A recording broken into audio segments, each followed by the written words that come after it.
I don't expect you to believe me. I wouldn't believe me either if I weren't the one who found the damn drawing in the first place. It was taped crookedly on our fridge door, my daughter's usual placement for her latest masterpieces. Crayons on printer paper, bright colors, weird proportions, lopsided trees, crooked houses, giant-eyed stick figures. The usual, except this one didn't make me smile. It made my stomach knot instantly. I stared at it for a good 10 seconds, not moving, not breathing. At first glance, it was simple. A man, presumably me, standing in the middle of a road. A black car to the left that a red smear underneath. Red crayon streaks over the torso and head. The face had no features. The hand are raised like the figure was screaming. The sky above was gray, just gray. No sun.no blue. Just a single black scribble in the top right corner that could have been a bird or something else. But the worst part wasn't the image itself. It was the words that in awkward, blocky letters at the bottom of the page. It said, "Daddy dies here." I thought it was a joke at first. Some weird attempt by my 5-year-old to scare me. Maybe she saw something on YouTube she shouldn't have. Kids absorb things like sponges. Maybe she didn't even mean it. Just like the sound of it, but no. The way it was drawn, heavy pressure on the crayon, especially the red. The figure's outstretched arms, the black scribble in the sky. There was something about it that felt deliberate, like it wasn't her drawing at all. "Emma," I called from the kitchen. My voice came out sharper than I meant. I took a breath and softened. "Sweetie, can you come here?" She shuffled in, still in her pajamas, dragging her pink stuffed bunny by the ear. Her eyes were puffy from sleep. "Yes, Daddy." I crouched down and held the drawing gently. "Did you draw this?" She looked at it and nodded. "Where did you get the idea? From a show or something?" She shook her head. "He showed me." I blinked. "Who did?" Her tiny shoulders lifted. "The man." I felt a chill then, the kind that starts in the base of your spine and climbs up. "What man?" She didn't say anything. She just turned around and walked back to her room. I stood there a long time. The paper in my hand felt heavier than it should have. I should have tossed it in the trash. But I didn't. That was 3 days ago. Now, strange things are starting to happen. The first night, I woke up at 2:44 a.m. My phone was buzzing on the nightstand, lit up with a notification, new image saved. I hadn't been using the phone. I unlocked it groggily and opened the gallery. There was a photo, pitch black except for a blurry shape in the center. It looked like the inside of a car. My car. The timestamp matched exactly with the moment I'd opened my eyes. I stared at it for a long time.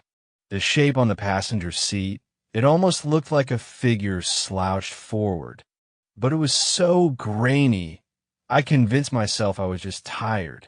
Probably a pocket screenshot. Maybe Emma had touched the phone by accident. I deleted it and went back to sleep. But the next night, it happened again. 2:44 a.m. Another notification, new image saved. This time, it was clearer. My car dashboard, headlights on. In the rear view mirror, it showed a face. Or something shaped like one dot, but the eyes were missing. Just sunken dark pits, like 2 holes torn out of skin. I dropped the phone and felt my hand shaking. This wasn't Emma. This wasn't a coincidence. I couldn't explain how my phone was taking pictures on its own, let alone ones that looked like they were shot from inside my locked car. That morning, I went out to check the car. Nothing seemed disturbed. Doors still locked. Nothing on the seats. No sign of forced entry, but the inside smelled weird. Like damp leaves, mold, old, rotting soil. And on the passenger side floor mat, a small red crayon. My daughter doesn't ride in the front seat. Ever. I took the day off work, told them I was sick, spent the whole afternoon watching Emma draw in the living room. I wanted to see if she was going to make another picture, but she didn't.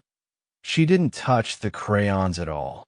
Instead, she just stared at the blank paper. Hours passed like that, until she finally picked up a black crayon and slowly drew a small circle near the top of the page. It wasn't a person that wasn't anything, really, just a black hole in the sky. She held it up to me with a blank expression. "He watches through this," she said. I didn't sleep that night. By the 5th day, I began hearing sounds. Faint whispering, always coming from Emma's room after midnight. I'd crack the door open, and she'd be sleeping soundly. But the whispers wouldn't stop. They weren't coming from her. They were coming from the closet. I recorded them on my phone once. Played it back the next morning. But the audio was just static. Loud static with the occasional deep groan or exhale. Like something breathing in slow, wet gasps. Emma didn't say much anymore.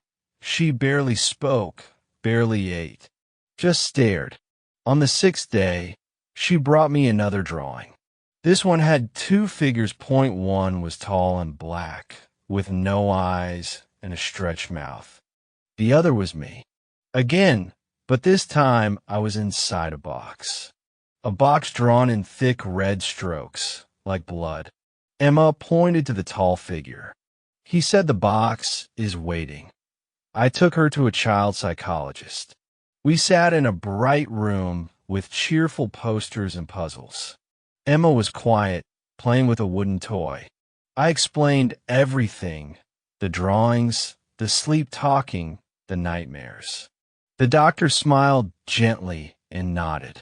"It's probably stress," she said. "Young children sometimes project their fears into drawings." "Is there anything traumatic that happened recently? A death in the family? A move?" I shook my head. "Nothing. Everything's been normal." But I knew that wasn't true. I hadn't told her about my own dreams. About the figure with no eyes, standing at the end of my bed, whispering in a voice like wind dragging across broken glass. About waking up with red crayon marks on my arms. About the newest drawing I found tucked under my pillow. It showed my bedroom.my bed.me lying there, and the black figure standing over me.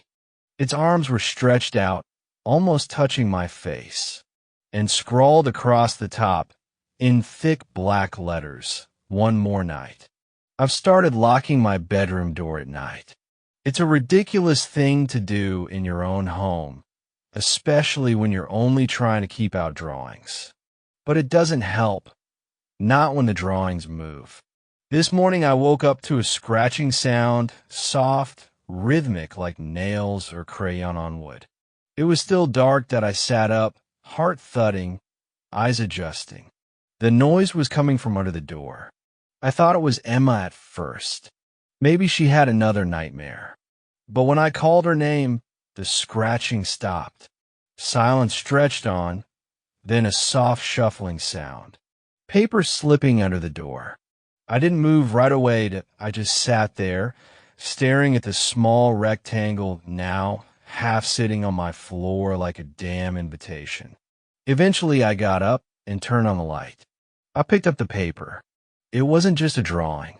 It was a series of drawings, 0.6 pages, all taped together. The first showed my house from the outside. Nothing weird. The second zoomed in my window. I could see my silhouette through the curtains. The third had me lying in bed. The fourth added the black figure, standing by my head. The fifth showed the figure with its hand on my chest. And the sixth? It was just red, completely filled in. Heavy strokes that must have taken a long time.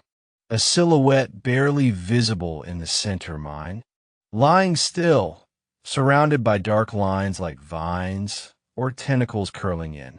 At the very bottom, written in childish scrawl, were the words, "Now you can't wake up?" I stormed into Emma's room that morning, trembling. "Emma," I said sharply, "did you do this?" She sat up in bed and blinked at me sleepily. "No." "Are you sure?" "Someone left these under my door." She nodded. "He did." "The man." I kneeled beside her, trying to keep calm. "Sweetie, tell me about this man. What does he look like?" She shrugged. "He's all black. He has too many fingers. His mouth is sideways. He watches us when we're cold." That last part, "when we're cold," hit me like a punch. I remembered the first time I noticed something wrong, when Emma had drawn the picture that started all this. I'd felt cold then, hadn't I? I checked the thermostat that afternoon. It read 74° F. normal. Comfortable. But the living room felt like a walk-in freezer. That's when I called my friend David. He's an HVAC tech. Came over the next day with tools and sensors. We walked room to room. "Your system's fine," he said. "No leaks, no duct blockages. This place is actually running a little warm. But it feels freezing in here." He paused, looked around. "Maybe it's insulation." "No, it's only certain spots," I said. "Like here." I stood in the living room, where Emma had drawn the first picture. "Right here is where it starts. You take one step forward and it's 10 degrees colder." David humored me, walked the space slowly. At one point, he stopped cold. "Okay, that's weird." "What?" He held up his handheld temp reader. "Just stepped into a 62-degree patch, like a ghost cold spot." He laughed uneasily, but I didn't. My skin was covered in goosebumps. I followed up with more serious steps, EMF readers, a motion detector camera that I even left out baby powder across the floor, like in Paranormal Activity. The next morning, the powder was untouched, but there was a new drawing, not under the door, taped to the ceiling above my bed. It was upside down, showed me standing at my bedroom door, which was open. Behind me was the black figure, tall and bent at the middle, its hands stretched toward me. But this time, the arms didn't end in fingers. They ended in eyes, all down the limbs, red, unblinking eyes, dripping ink. And in the corner, it read, "He likes watching you sleep." Emma's behavior was deteriorating. She stopped going to school, refused to leave the house. I'd catch her whispering to empty rooms, standing for long minutes staring at blank walls. I even saw her feeding her stuffed rabbit tiny bites of food and whispering, "You have to eat too, or he gets mad." I started writing everything down, documenting it. That's what this story is, that it's not fiction, it's a trail of breadcrumbs in case I disappear. Because lately, I feel like I'm not alone anymore. 2 nights ago, I was taking a shower, trying to wash the stress away. When I stepped out, the mirror was fogged. But it wasn't from the steam. I'd been in there only a minute. No way the mirror should have fogged up so fast. Yet there was already blurred, and in the fog, a shape. 2 long finger streaks drawn from the inside of the mirror downwards, as if someone were on the other side dragging their nails down the glass.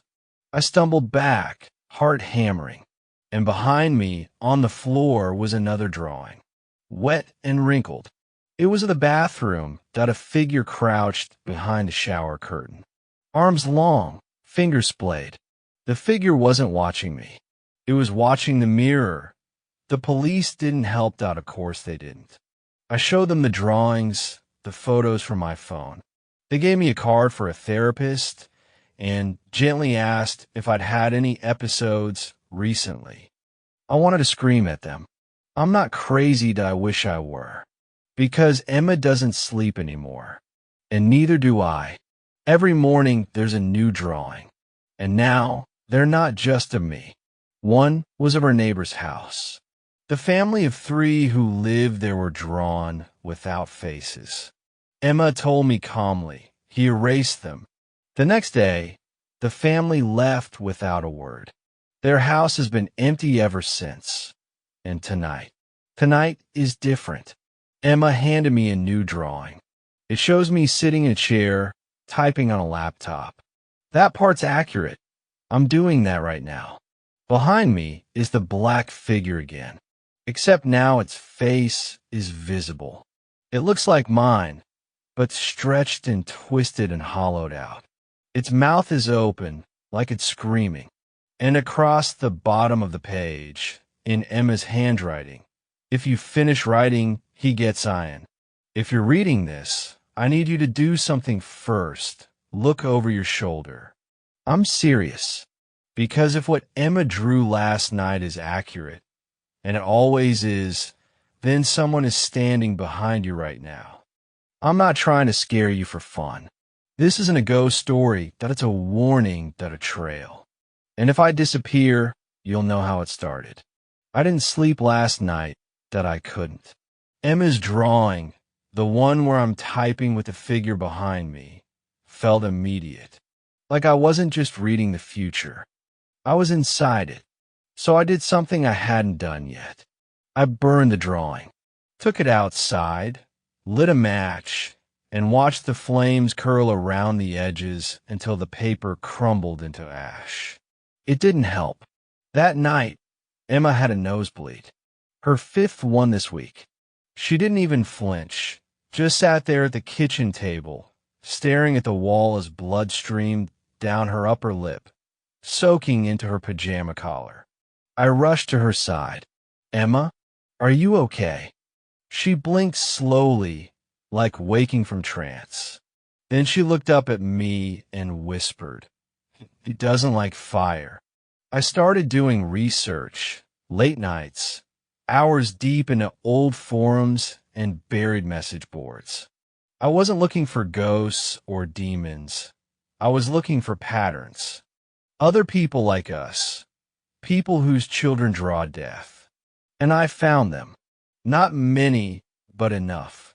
There was a woman in Tennessee whose daughter drew the inside of their crawl space every night for a month, perfectly to scale, until they found an old dress buried in the dirt under the floorboards. They moved 0.2 weeks later. She posted one last message. She's drawing our new house now. There was a father in Ireland whose son drew the same man again and again, with a different date written on his chest each time. The father ignored it on the last day drawn. The man himself suffered a massive heart attack at 3:14 a.m., exactly the time listed under the drawing. And there was one from a user named Blue Veins 77. He posted an image I'll never forget. It was a child's crayon drawing. A man in a hospital bed, hooked up to wires and tubes. Standing over him was a black shape.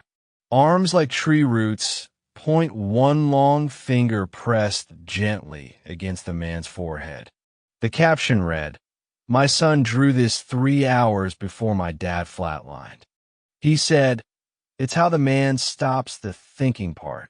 I messaged him in a response. His account hasn't been active in 5 years. Something happened 2 nights ago I haven't told anyone yet. I'm afraid to even write it. But I have to. I woke up at 3:33 a.m. Not from a noise, from a presence. I was facing the wall. The room behind me felt too full. Like someone was standing at the edge of the bed, watching. I didn't move, didn't breathe. Then came the sound. CHRRRKK. Like claws over paper. I turned slowly. The room was empty. Except for the corner near the closet, where the darkness was too dark. It didn't match the rest of the shadows. I stared. And then the outline moved, just slightly, a ripple, like heat distortion. I lunged for the light switch. When the room flooded with light, nothing was there, except a new drawing lying on my nightstand. It wasn't made with crayon. It was drawn in something wet, something brown-red, and it showed me, holding a knife, standing over Emma's bed. Blood sprayed across the walls. Her eyes were XS. Her stuffed rabbit lay broken in half. Underneath, in blocky letters, "When you break, he comes through." I haven't touched a knife since. I don't trust myself. I've even stopped eating unless it's something I can peel with my hands. Emma won't eat at all unless I take the first bite. She's protecting herself from me, and I don't blame her, because sometimes in the mirror, I see it now. Just a flicker, a flash. Not my face, not exactly.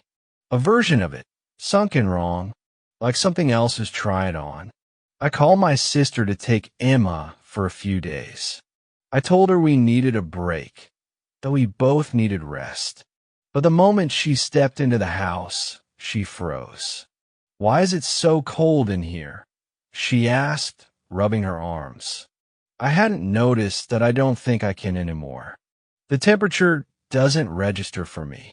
Like I've acclimated to something that isn't supposed to be survivable. I made her leave with Emma immediately. I watched them drive off, and then I locked every door, boarded the windows. I needed answers. I went into Emma's room, took down every one of her drawings I could find, stacked them on the floor. Thousands, years of scribbles, crayon chaos, and more recently, scenes of death, of horror of him.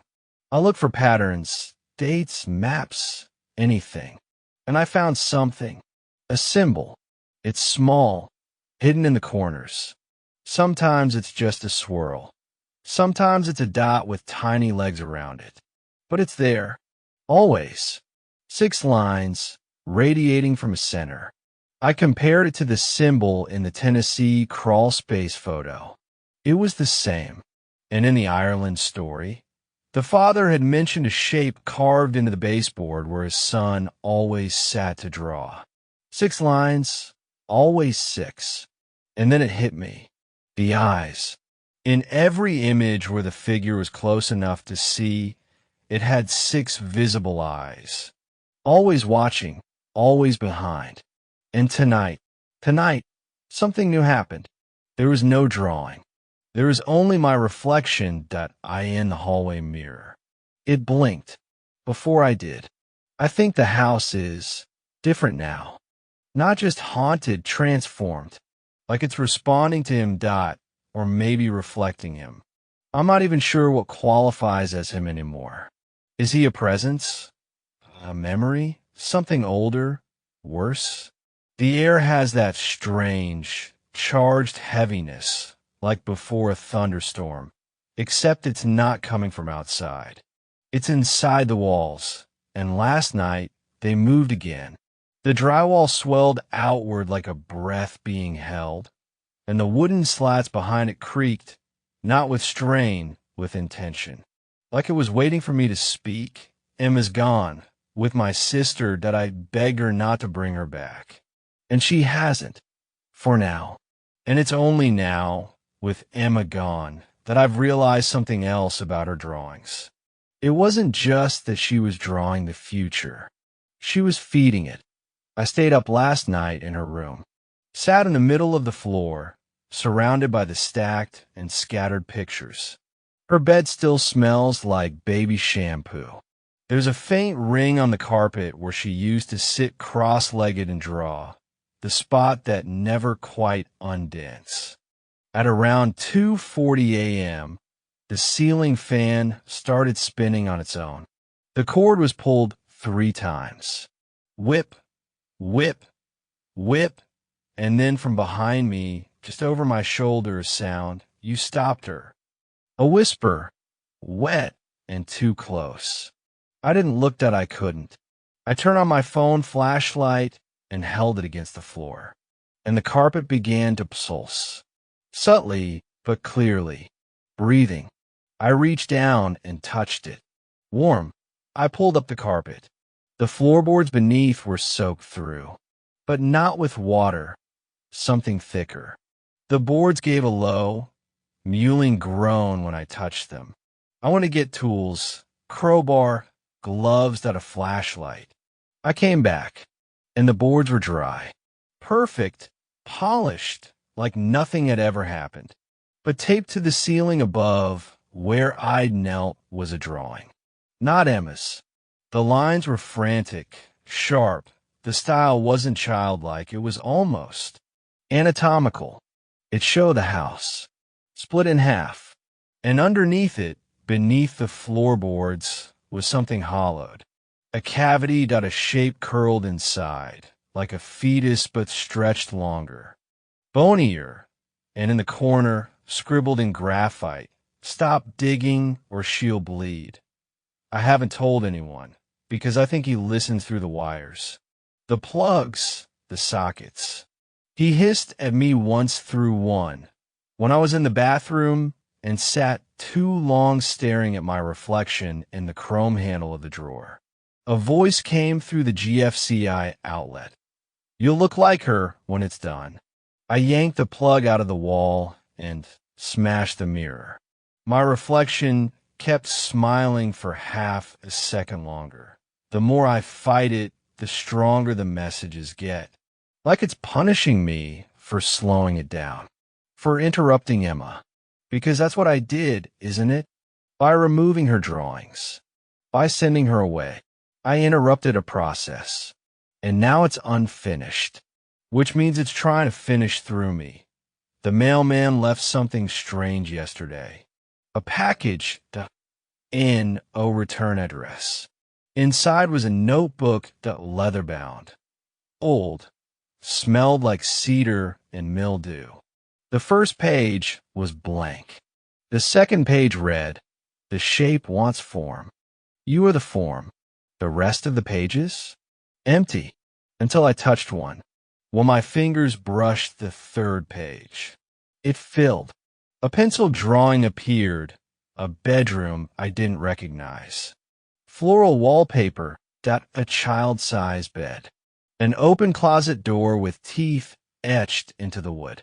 And a shadow, tall, wrong, standing at the foot of the bed. Beneath it, "He's already lived here. You moved in after." I looked back at the page 5 minutes later. It was blank again. That night, the hallway light flickered. Something tapped 3 times against the glass. I stepped outside. Nothing. But when I turned around to go back inside, someone was standing in my window. Not a silhouette. Not a reflection. A duplicate of me. Mouth too wide. Eyes too black. Smiling. It lifted one hand and tapped the glass again. Tap, tap, tap. I'm not alone in this house anymore. I haven't been for a long time, but now I think it's moved into me. I speak differently to my own voice sounds strange. Emma used to say, "Daddy's voice sounds like radio sometimes." Now I understand what she meant. It static pops on certain words. It distorts when I say its name, which I won't write here. Not yet. Not until I'm sure it's bound. Bound where? Maybe in the final drawing. Because Emma's last drawing, the one I found hidden inside her mattress. It shows a coffin, with me inside, smiling, holding her crayon, and the figure standing next to me. It isn't him anymore. It's her, if you're still reading this. Thank you. It means I'm not completely alone. Not yet. But after what happened last night, I don't think I'll be able to write much longer. Because the lines are changing. The boundary between paper and person, between drawing and death, it's crumbling. And I think the crayon broke for a reason. Let me explain. Emma's last drawing, the one I found hidden in the torn seam of her mattress, has been changing. I didn't know drawings could change, but this one does. Every night at exactly 3:12 a.m., I see a new line added to it.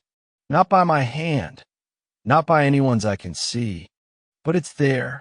A new crease in the coffin wood, a new crack in my grinning reflection, a new limb on the figure standing beside me. The crayon is dull, smudged, purple-black, and it always smells faintly of iron. Last night I noticed something else. Underneath the drawing, faintly etched in what looks like pressure lines from an old page, was a message. Crayon broke. He's free now. I didn't sleep again. How could I? Instead, I turned Emma's room upside down. I was looking for something, anything, clues to where this was going, to whether I could stop it, reverse it, contain it. That's when I found the shoebox. It was inside her toy chest, buried under stuffed animals she hadn't played with in years. The box was labeled in red marker. Shapes that came too close. Inside were drawings I hadn't seen before. Dozens of them, and not one of them showed me.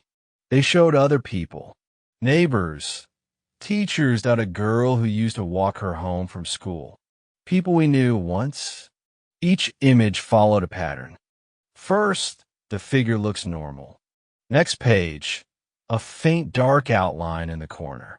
Next, the outline is closer, touching the figure. Then, the figure is different. Face hollowed. Eyes replaced with those same black excess. Mouth open, teeth exaggerated. And finally, a grave. Marked not with names, but symbols. Six-pointed swirls, inverted eyes. The mark I've now seen burned into the back of my own bathroom mirror. I looked up every one of the people I recognized. 5 are dead. 2 are missing. One, her old teacher, was committed 6 months ago after being found naked in the school library, painting sigils on the carpet with her own blood. I called my sister. I told her Emma needs to stay far away, maybe even out of state. She told me Emma hadn't spoken a word since she left, that she draws now even more obsessively, but only with blue crayon. She won't touch black anymore. And worse, she's begun tearing drawings in half when she finishes, exactly down the center. When my sister asked her why, she whispered, "So he doesn't fit." I need to tell you what happened 3 nights ago. At exactly 3:12 a.m., always the same time, I woke up with my mouth open. Not gasping, not breathing. Speaking, but not in a voice I recognized. It was lower, slower, like underwater. A piece and name I don't remember learning, don't even know how to spell. The moment it left my lips, the entire room shifted. Not physically, but spatially. Like I had blinked and the world took 1 half step forward without me. I heard something behind my headboard, scratching.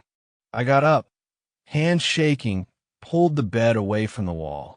And there, etched into the plaster, were words I hadn't written. When you dream, he draws. That's when I knew. It's not Emma anymore. Not just her. I'm part of it now. The canvas. And he is drawing through me. I started documenting everything. Not on paper. Not where he could see it. I carved it into wood. Into the inside of my dresser drawers. The underside of the dining table. Because he doesn't like natural grain. It resists the curve of his mark. It interrupts the shape. But he's learning. I woke this morning to find a perfect crayon spiral drawn onto the inside of the window pane. On the outside, 3 stories up, I went back to Emma's room one last time. I sat in the center of the floor and lit a candle. Not for atmosphere, for protection. And I began to draw. Not a picture, but a seal. I copied one from a book I found referenced in a long-abandoned occult forum. Lamini Orbis, the thin sheets of the world. It's an old seal meant to bind expressions of non-human intent. I don't know if it worked, But the moment I finished, the house screamed. Every window, every wall vibrated. And somewhere deep beneath the floorboards, I heard something snap, like 1,000 crayons cracking in a clenched fist. And the voice came again. Draw or die. I don't think this ends with me. I think I'm just the current page. And when I'm torn, he'll move on to whoever reads this. Whoever tries to understand. That's why I haven't scanned Emma's last drawing. I won't. It's not safe on screens. The image adapts. The lines realign. The figure moves when you're not watching. It might already be watching you. I found one more thing in the shoebox, taped to the underside of the lid. It was a child's drawing, old and faded. It showed me, but younger, before Emma was born, before I ever met her mother.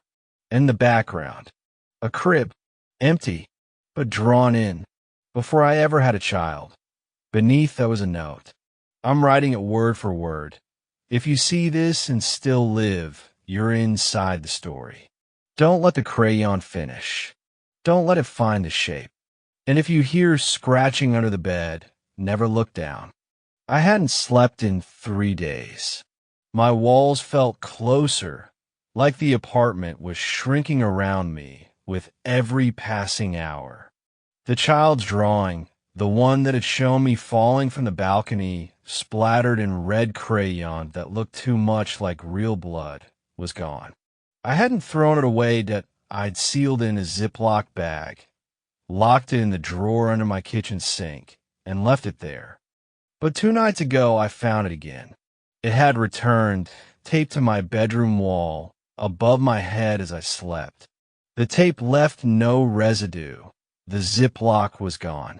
The smell of old crayon and something coppery hung in the air when I woke, and I had a nosebleed. It trickled onto my pillow the same way the red crayon had been drawn over the figure in the image. It was too close now, too literal. This wasn't just symbolic or some psychic echo. It was instruction that IT was warning. Or maybe it was promise. I tried to rationalize that I really did. For all my obsessive paranoia, for the notebooks full of scribbled timelines, voices I'd heard, shadows I'd seen, I was still someone who needed reason. But this had passed reason. When I went to retrieve the drawing from the wall, it felt warm to the touch. And the lines had changed again. The stick figure that was me, formerly drawn falling, face frozen in horror, was now lying on the concrete with its limbs spread at unnatural angles. A red pool bled from under the figure's head, and beside it stood a small, grinning person in what looked like a school uniform. The face was blurred with overlapping lines. No clear eyes, no mouth, just this smeared suggestion of a child, with a smile that somehow pulsed. I swear to God it pulsed. I decided I'd finally show someone else. I took the paper to my neighbor across the hall, Mira. She was a retired art teacher, the kind of woman who collected wind chimes and knew the names of every cat in the alley. If anyone could make sense of this, help me break out of the spiral, I thought maybe she could. When I showed her the paper, she looked confused. Then, her face drained of color. She backed away. Where did you get this? It was taped to my wall. No, this was in the news years ago. This was, she froze. Never mind. Mira, what are you talking about? She swallowed. I taught elementary for 27 years. One of my students, a boy named Callum, he started drawing pictures like this. At first, it was just monsters. Then his family. Then strangers. Always dying. Always detailed. Did something happen to him? She nodded slowly. He disappeared after drawing one last picture. It was of himself, in a forest, hanging. I went cold. What happened to the picture? She looked down. Police kept it. Then the whole file vanished. Everyone who worked the case left the department within 6 months. Her hands trembled. This looks exactly like Callum's work. That night, the voices returned. It wasn't whispering anymore, it was laughter. Childlike, giddy, unbroken, a sound I could never forget after that. It poured from my vents, a tea came from behind the locked door to the storage unit downstairs. I even heard it through the walls of my shower. When I tried to record it, the playback only gave me white noise until the very end, when a single sentence cut through. Let's draw another one. It's strange what breaks you. Not blood, not screams, not even death on paper. What finally broke me was the sound of a child humming, not from the TV or the hallway or through the thin apartment walls, but from under my bed. That night began like all the others. I locked the door. I turned off the lights. I avoided mirrors, reflections, corners. I laid in bed with my phone flashlight on, and I stared at the ceiling. I don't know when I fell asleep, but I remember waking suddenly, violently, with the cold realization that I was no longer alone. I heard breathing, slow, soft, rhythmic, not mine. Then came the humming, a child's melody, tuneless and cruel in its sheer. The kind of hum kids do when coloring in silence, when the world outside doesn't exist.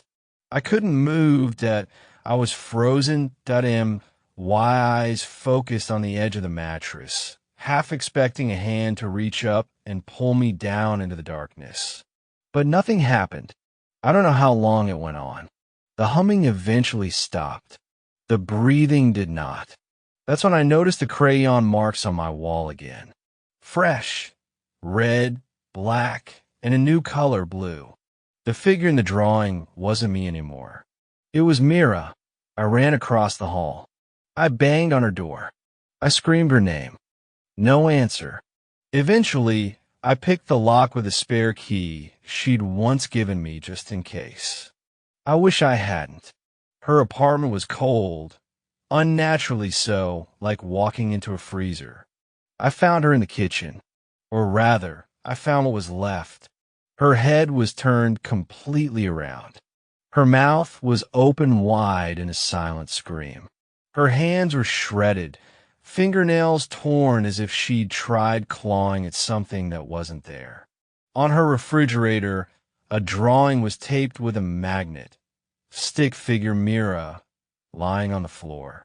Above her, a figure in a child's uniform, holding a blue crayon. I called the police. They came, took statements. The coroner ruled it a freak accident, said maybe a fall. Maybe she tried to fight off an intruder.